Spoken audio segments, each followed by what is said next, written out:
Hello viewers, at first welcome to my Mamuni IT channel. I hope you are well, I am also well.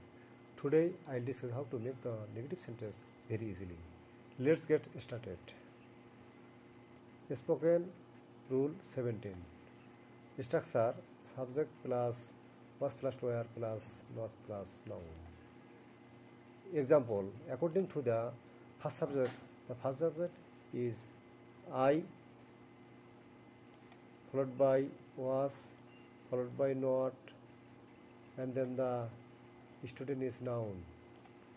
আমি একজন ছাত্র ছিলাম না। Similarly, we were not students. আমরা ছাত্র ছিলাম না। You were not student. তুমি একজন ছাত্র ছিলে না।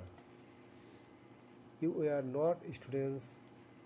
তোমরা ছাত্র ছিলে না। He was not a student. সে একজন ছাত্র ছিল না।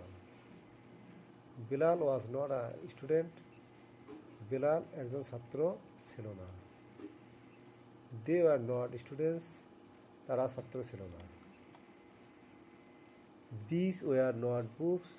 এইগুলো বই ছিল না। It was not an apple. Yeah apple ছিল না। He was not a boy. সে বালক ছিল না। They were not workers.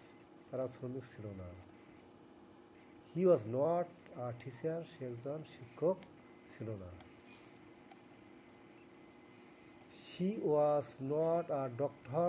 সে একজন ডাক্তার ছিল না। They were not a friends. তারা বন্ধু ছিল না। Hello viewers, all sentence has formed this structure. Those who are new, haven't subscribed, like, comment, and ring the notification bell to get the next video. Thanks to all.